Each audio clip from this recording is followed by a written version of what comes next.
In 2015, in a quiet Utah theater, Alison Krauss walked onto the stage like she had done 1,000 times before. The lights rose, the crowd cheered, and her band began to play. But when she opened her mouth to sing, nothing came out. The silence lasted only seconds, but it felt eternal. That night, one of America's most celebrated voices, winner of more Grammys than any other female artist, walked off stage in tears. No one knew it then, but that moment marked the beginning of her darkest chapter. The prodigy from Illinois. Alison Krauss's story began far from Nashville's neon lights or Hollywood studios. She was born on July 23, 1971, in the modest town of Decatur, Illinois, where her parents, Fred and Louise, were building a quiet, intellectual life. Her father had come to America from Germany in 1952, speaking almost no English but determined to succeed. Through sheer willpower, he earned a doctorate in psychology before moving into real estate.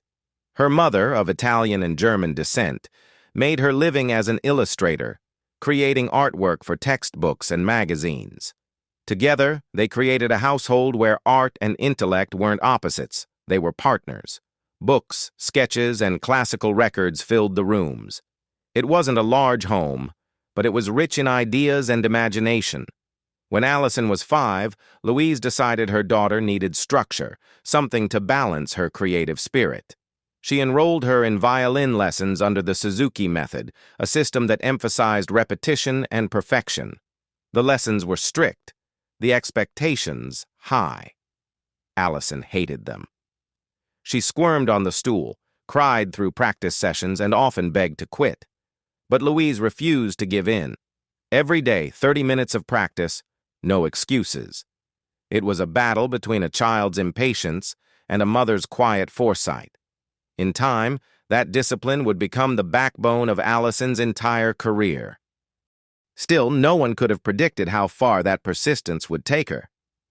The turning point came one hot summer afternoon in 1979. At just 8 years old, Alison followed her family to the Champaign County Fair, where the sound of fiddles caught her ear. The stage was simple, wooden planks, folding chairs, and a small crowd. But the music was alive.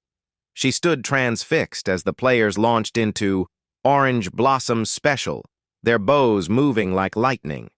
These weren't classical musicians in suits. They were joyful, unrestrained, and free. That freedom lit something inside her that technical exercises never could. Within months, Alison begged her teacher to show her bluegrass techniques. Though the teacher reluctantly agreed, Alison quickly surpassed expectations. By the following year, she entered that same county fair contest and performed Orange Blossom Special herself, this time as a competitor. Her hands shook, but the moment the bow touched the strings, instinct took over. When she finished, the crowd cheered, and she walked away with the first-place trophy and $50. It wasn't about the prize. It was the spark that would shape her entire life. As she grew older, her dedication became unstoppable. By age 12, Alison was winning state championships and traveling every weekend to contests across Illinois, Missouri, and Kansas. Her family's car became her second home. They drove through the night, sleeping at motels, chasing one stage after another. Locals began calling her the contest queen. While other kids were at sleepovers or football games, she was performing before hundreds of strangers, bowing her way toward mastery. At 14, she made her first recording, Different Strokes, in a small Illinois studio. Her brother Victor Krauss played bass, and together they created a collection of traditional bluegrass instrumentals. The sound was youthful yet confident, and though it barely reached beyond regional radio, it marked her first step into professional music. Around that time, Alison's competitive spirit hardened. At a national fiddle contest in Idaho, another competitor once told her mockingly, "Don't worry, my bowing used to be that bad too." Alison didn't cry or argue. She went home, practiced relentlessly for months, and returned the following year to win. The momentum carried her straight into the orbit of Ken Irwin, co-founder of Rounder Records, who heard a demo featuring her voice on a single gospel tune. He was captivated. Most bluegrass singers were rough-edged. Alison's tone was pure, crystalline, almost angelic. Irwin offered her a recording contract before she turned 15. The rise of a new voice. When Alison joined Union Station in 1987, the group was just another local bluegrass band trying to survive. But with her voice at the center, everything changed. In 1989, they released Two Highways, earning their first Grammy nomination. 2 years later, her solo album I've Got That Old Feeling won her first Grammy, and at just 19, she became the second youngest winner in history. The 1990s were the golden years. Alison's blend of bluegrass purity and modern polish brought a new audience to a genre long considered niche. In 1995, her compilation album Now That I've Found You turned her into a crossover star. Her rendition of Keith Whitley's When You Say Nothing at All became an instant classic, reaching number 3 on the Billboard country chart. That same year, at just 24, she made history at the Country Music Association Awards, winning 4 major awards in one night, something no woman had ever done before. The success didn't stop. In 1997, So Long, So Wrong earned 3 Grammys. In 1999, Forget About It blended country, pop, and jazz influences, showing her refusal to be confined by genre. Then came the 2001 film, Oh Brother, Where Art Thou?, which featured her haunting voice on Down to the River to Pray. The soundtrack went on to sell over 8 million copies. Alison had quietly become the bridge between tradition and the modern era, a woman whose voice could make a hymn sound like a prayer and a pop song feel like scripture. But as her fame rose, the demands followed. Endless tours, constant rehearsals, sleepless nights. For the first time, cracks began to show beneath the polished perfection. What no one saw was how much that soft, ethereal voice cost her to maintain. The silence. By 2013, Alison Krauss had reached a level of mastery most artists could only dream of. She had 27 Grammys, millions of records sold, and a reputation as the most precise voice in American roots music. But while the world saw perfection, inside, her voice was beginning to fracture. It started as a subtle tension, a tightness in her throat after long rehearsals, a fatigue that seemed impossible for someone so disciplined. She ignored it. Every singer has bad days, she told herself. But the bad days kept multiplying. When doctors finally gave her the diagnosis, dysphonia, it didn't feel real at first. A condition that locks the muscles of the throat, silences the voice, and has no cure. You've got to stop singing, they told her. For Alison, those words felt like a death sentence. The stage wasn't just her workplace, it was where she'd grown up, where she'd lived her entire emotional life.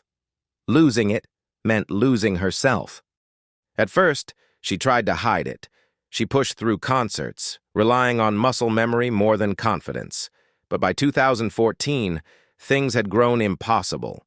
Notes cracked, her throat burned, and sometimes even speaking became painful. She canceled shows without explanation, disappointing fans who had followed her faithfully for decades. When she appeared, her voice sounded strained, and speculation began to swirl. Some whispered it was exhaustion. Others thought she was burned out from fame. Only those closest to her knew the truth. She was fighting her own body every time she opened her mouth. Then came Utah, 2015. That night changed everything. Standing under the stage lights, Alison began to sing, and suddenly no sound came out. Panic set in, not just in her, but in her band. Guitarist Dan Tyminski quietly stepped forward and took over the song as Alison turned, walked off stage, and disappeared into the dark. The audience didn't know what had happened. Some thought she was ill, others thought it was a technical issue. But for Alison, it was the moment her career and identity shattered. She returned home to Franklin, Tennessee, and closed the door to the outside world. Her website went silent. The band paused all touring plans. Even her friends described her as withdrawn.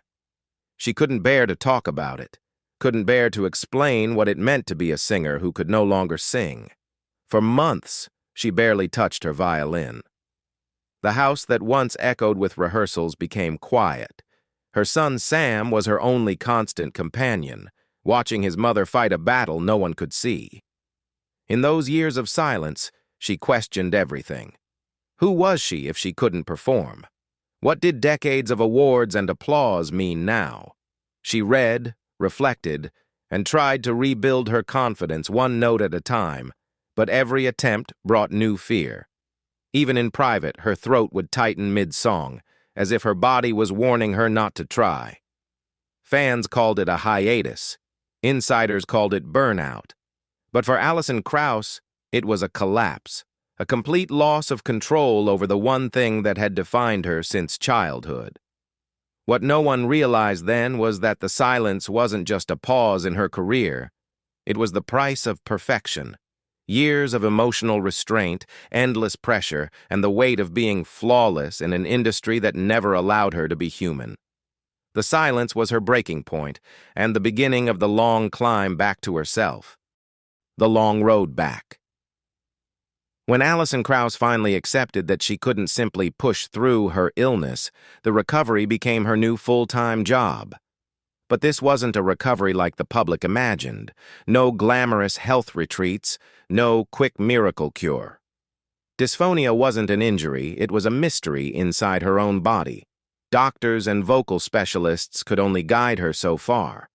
The rest would depend on patience, humility, and the willingness to start over from zero. She began working closely with Ron Browning, a Nashville-based vocal coach known for training major singers through career-threatening vocal injuries. Browning didn't treat her like a star, he treated her like a student. Their sessions weren't about hitting notes, they were about breathing, posture, and mindfulness.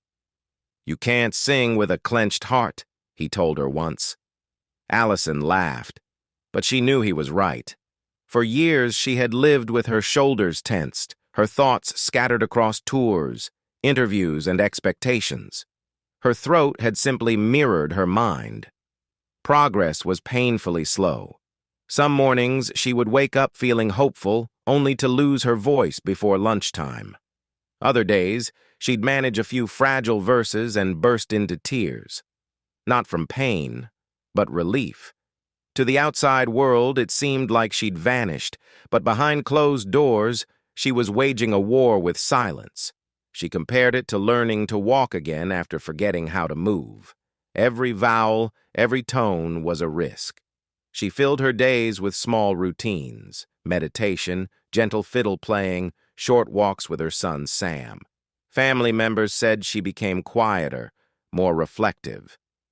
The woman once known for her sharp memory and tireless work ethic now spent hours doing breathing exercises in complete stillness. She learned that healing wasn't about discipline this time. It was about surrender. "You've got to clean off your desk," her teacher reminded her, meaning she needed to let go of everything that cluttered her thoughts. For a lifelong perfectionist like Krauss, that was the hardest lesson of all. By 2016, she began cautiously returning to the studio. The project would become Windy City, a collection of 1960s country and pop covers that reflected her nostalgic heart. The sessions stretched on for years, nearly 3.5 in total, because she refused to record on days when her voice felt unstable. "It felt like trying to sing through a straw," she said, describing the frustration of wanting to express something her body wouldn't allow. Producers waited. Musicians stayed patient. Everyone around her sensed how fragile the process was. When Windy City finally came out in 2017, it sounded nothing like her previous work. Her voice was lower, more textured, not broken but transformed. It carried the ache of someone who had lived through silence and survived it. Critics called it a masterclass in vulnerability, and longtime fans heard something new in her phrasing, a tremble that felt human, not polished. For Alison, the album wasn't about sales or awards. It was proof she could still exist as an artist. But even after the record's success, she didn't rush back into fame.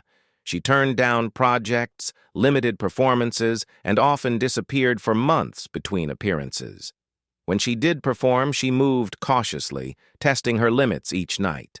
Then came 2023, a Las Vegas show with Robert Plant that turned into déjà vu.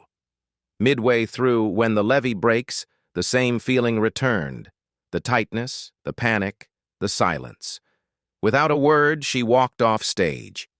People online speculated again: exhaustion, nerves, age, but they missed the truth. The real fight was invisible and unpredictable. Some days her voice soared effortlessly, other days it vanished without warning. Yet unlike in 2015, Alison didn't break this time. She had learned that silence was not failure. It was part of the rhythm of survival. The long road back wasn't about conquering her illness.